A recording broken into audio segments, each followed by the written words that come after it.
Здравейте, красиви хора! Днес искам да ви разкажа за още една зърнена култура, която е много добре позната по нашите земи. Става въпрос за граха. И по-точно ще си говорим днес за кълновете от грах.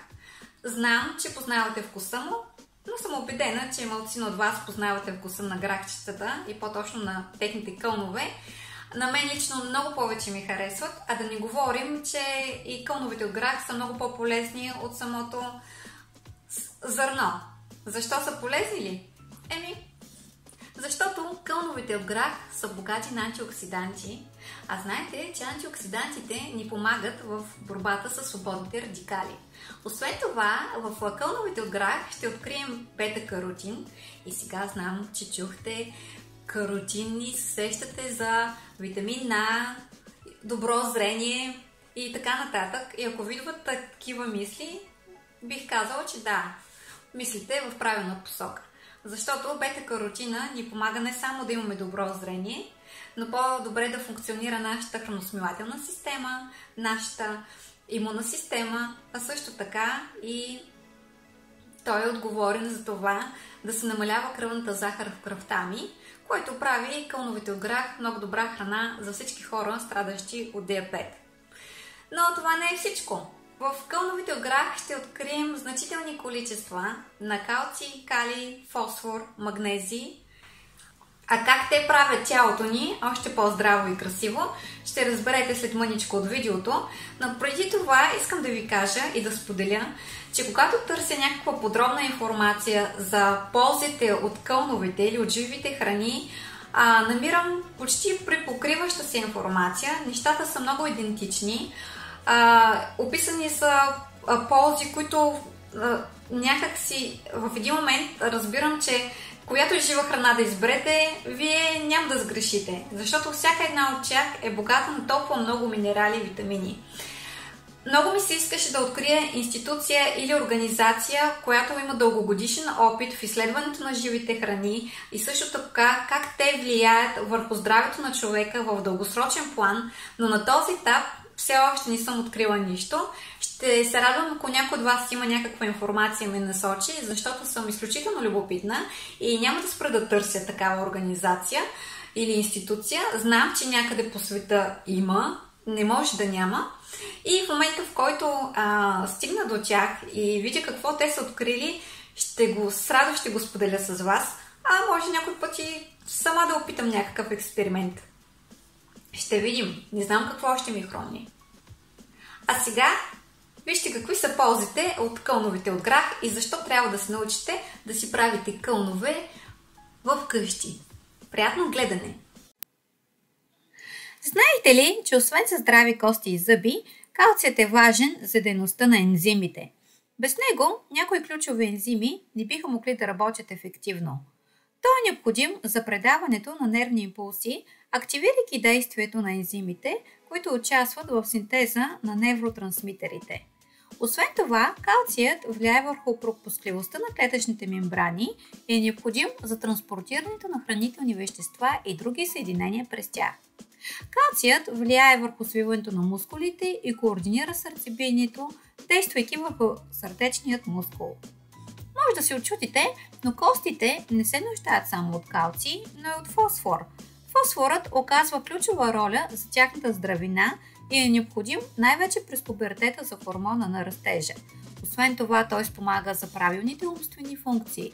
Концентрацията и паметта не могат да се подобрят с консумацията на този минерал. Фосфора спомага за регулирането на баланса на хормоните ни. Той взаимодейства с еднокринните жлези и помага в контролирането на производството и освобождаването на хормоните. Достатъчното количество фосфор в тялото помага на човек да е с жив ум и да се чувства изпълнен с енергия. Искрено се надявам да се чувствате точно така. Аз очевидно нямам проблем с фосфора, а ако вие се чувствате слаби и сте изгубили любопитството си към живота, задължително трябва да опитате рецептата ми с грахови кълнове. Не само е вкусна, но и полезна, защото ще се снабдите и с достатъчно фосфор, за да се заживите организма си. Не знаех, че фосфора помага и за лечението на леки проблеми, като мускулна слабост, изтръпване, импотентност, загуба на либидото, скованост и други.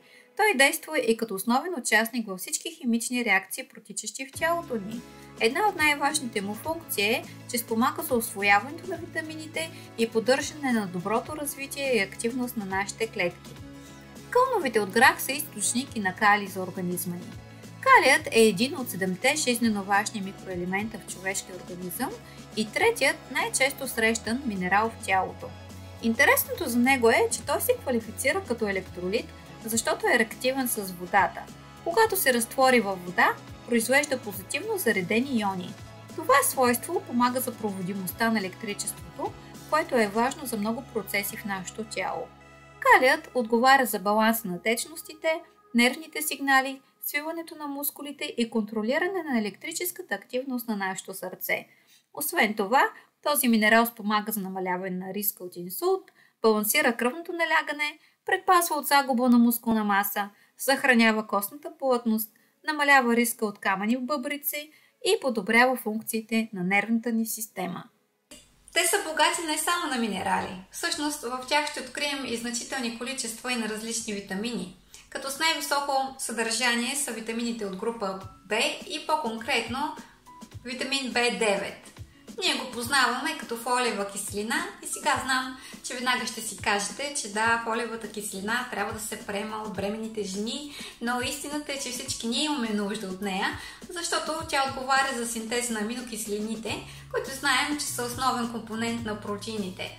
Освен това, витамин В9 заедно с витамин В12 спомагат за транспортирането на кислород в нашите клетки. Нека видим и кои са останалите витамини, които ще открием в така полезните и вкусни кълнове от грахчета. Приятно гледане! Граховите кълнове са богати на витамин А. Всички знаем, че този витамин ни гарантира добро зрение и за това трябва да се похапва повече моркови, но ето, че го откриваме и в значителни количества и при граховите кълнове. Знаете ли, че цялата група от съединенията по чапката на витамин А носи наименованието ретиноиди, защото буквално функционирането на нашата ретина без тях не би било възможност. Недостигът му води до нарушение на зрителната адаптация към тъмнината, състояние, което ни е известно още като кокоша слепота. Той взима участие и в процесите на развитие на белите кръвни клетки, които са от критично значение за имунния отговор и ни помага да имаме силна имунна система. Може би ще се очудите, но всъщност витамин С няма да откриете само в лимоните и портокалите, но и в граховите кълнове и то в количества, които не трябва да подценяваме.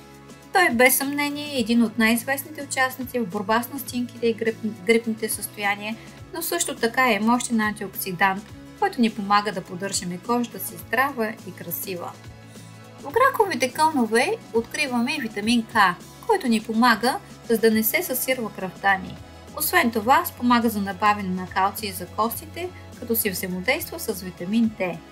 Друго негово предимство е, че помага за здравето на сърцето, костната плътност и дори за възстановяването на здравето на устната пухлина и намаляване на риска от инфекции. Аз се чудя, защо трябва да си купуваме всички тези витамини и минерали в синтетичен вид, като можем просто да си покълваме грахчета. Пък и не само грахчета. Можем да си покълваме каквото си поискаме. Със сигурност от тях ще черпим повече витамини и минерали и то в естествен вид, отколкото тялото би се възползвало от техните свойства в синтетичен вид. Замислете се. Още ли се чудите дали трябва да опитате кълновете от грах? Ако се чудите, не ви разбирам. След като разбрахте колко са полезните, мисля, че най-адекватното нещо, което може да направите, е да отидете още утре в най-близкия здравословен магазин и да си купите пакетче грах, да го покълните и да опитате моята авторска рецепта, която ще видите сега. Преди да почнем да готвим, нека да видим какво си имаме днес. Днес имаме вълнички от морков, полянка от магданоз с цветенца от чесън, цветенца на сон на дръвче от грахови кълнчета, джинджифилови пиленца, пухкави облачета от сол, слънце от лайм или лимон, ако нямате лайм, ще бъде за вас, подправка, която наподобява бял пипер или се бял пипер, на моята приятелка, която ми е дади и тя е от Индия, така и не можа да ми каже как се казва, но мисля, че е бял пипер или някакъв вид бял пипер. И я да видим какво имаме тук. Ето го нашето красиво дръвченце от кълнове от грах, който ще приготвиме днес. Ами да се залавяме за работа. Първо искам да ви кажа, че кълновете в този вариант най-вероятно няма да ви харесват, затова трябва да ги кипнете за около 30 секунди или да ги сварите, ако ви харесват за една минута. При всички положения те ще си запазят полезните свойства. Време е да нарежем по-голямата част от продуктите, да ги приготвим преди да започнем самото готвене на рецептата. В тази рецепта предпочитам всички продукти да са по-наедро нарязани, но това според мен е по-добре. Вие може да го направите както решите, може да намачкате или изчукате чесъна, но според мен ако са по-наедро нарязани, те някакси се синхронизират с едрите кълнове от грахчета. Моркова нарязваме по този начин, като аз предпочитам да са по-наситно самите парченца, а вие ако решите да са по-тънички, не наситно, да са по-тънички самите парченца, вие ако решите може да ги направите и малко по-дебели. Така или иначе, всичко зависи от това как ви обичате да усещате моркова в вашето ястие. Другото нещо, което имаме в тази рецепта е магданоза. Обожавам мирис на магданоз направо. Така хубаво ми мирише. Най-го обичам в смути. Смути, магданоз, круша и банан е толкова вкусно за мен. Може да го опитате и вие. А може някой ден да ви покажа как си правя и смутитата, но това ще е в друго видео. Сега нарязваме по този начин магданоза, пак се придържаме към това да е по-наедро. Разбира се, може и да го накъсате. Аз лично, когато го приготвям само за мен, предпочитам да я накъсам с ръцете ми и избягвам да нарязвам колкото е възможно продуктите и когато е възможно. И ето ги, имаме ги всички неща, които ни трябват за тази рецепта. Прясен магданоз, лимон или лайм, джинджифил, анасон, сол, бял пипер, морков, чесън. Между другото, джинджифила и анасона прибавяме на края на рецептата и ще ги изладим преди сервиране. Сега в затоплен съд отново слагаме кълновите от грахчета с морковите. Отново се стремим да запазим да няма варене, да няма пържене, а просто леко затоплене, за да може самите продукти да се овкусят от самата топлина. Добавяме и студено пресовано масло. В случая аз избирам отново масло от гроздови семки, но става вкусно и с студено пресовано масло от орех, ако имате. Добавяме и парченцата от джинджер, които просто искаме да си пуснат от вкуса и похлупваме с около 30 секунди. Вие може да оставите и за една минута. Опитайте до каква степен са омекнали продуктите и вие преценете. След това добавяме магданоза, добавяме белия пипер, а също така и сол на вкус. Идеята е в този случай да вкусиме всички продукти. Всъщност това е всичко, което имаме. Предупредих ви, че моите рецепти са прости, пък и трябва да стават бързо и лесно. Все пак няма да прикарваме цял век в кухнята. Накрая добавяме чесъна и анасона за вкус. Ще подхлупим за около 30 секунди или по-малко, защото в случая се стремим просто да овкусим грахчетата. Нямаме варене, нямаме пържене и сме готови. Казах ви, че е бързо и лесно. И накрая, ето какво получихме. Между другото, уха е прекрасно. Това е на слънче. Сега ще го отстраним. Или поне ще се опитаме. Ето, по този начин изглеждат кълновете от грахчета с магданоз и моркови. Всъщност вие може да добавите други зеленчуци, като чушка, домат. Ето, махаме на слънчето, не ни трябва вече, то се отпусна от вкуса. Тиквичка, развихрете въображението си. Преди да сервирате и да консумирате, добавете и малко прясно изцеден лимон. Аз предпочитам лайм, някакси вкуса повече ми допада и някакси този вкус много добре си отива с тази рецепта. Декорираме с магданоз, ако имате и чери домачета или маслинки, също би било добре. И ето какво получихме. Нашата красива рецепта от кълнове от грахчета, която изглежда прекрасно, ухае прекрасно и е много вкусна и не само. Много е полезна, наистина. Надявам се, че се забавлявахте. Замириса на вкусно, нали? Честно казано, докато приготвих материалите за видеото, ми замириса точно на тази рецепта и още до вечера ще си накисна грахчета, за да можете след няколко дни да си я приготвя отново. Искам да ви кажа, че вие можете да променяте рецептата според вашите предпочитания. Идеята е да ви покажа, че всъщност може да си приготвите храна, която да е изключително полезна в домашни условия и това да става много бързо. Благодаря ви, че днес бяхте с мен. Искрено се надявам, че видеото ми е било изключително полезно за вас, но ще бъда още по-щастлива, ако вие наистина се чувствате мотивирани да се погрижите още по-добре за себе си, защото няма никой друг, който да го направи вместо вас.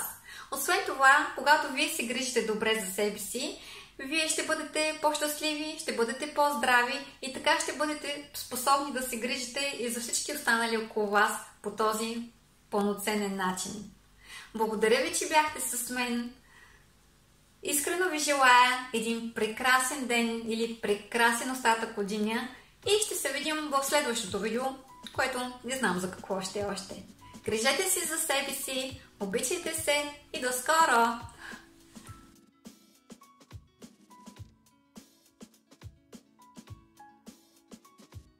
Ако информацията, която току-що научи, смяташ, че ще ти бъде наистина полезна, ти напомням да се абонираш за моя канал. Така винаги ще знаеш за най-новите ми видеа и ще бъдеш винаги актуален в грижата за себе си.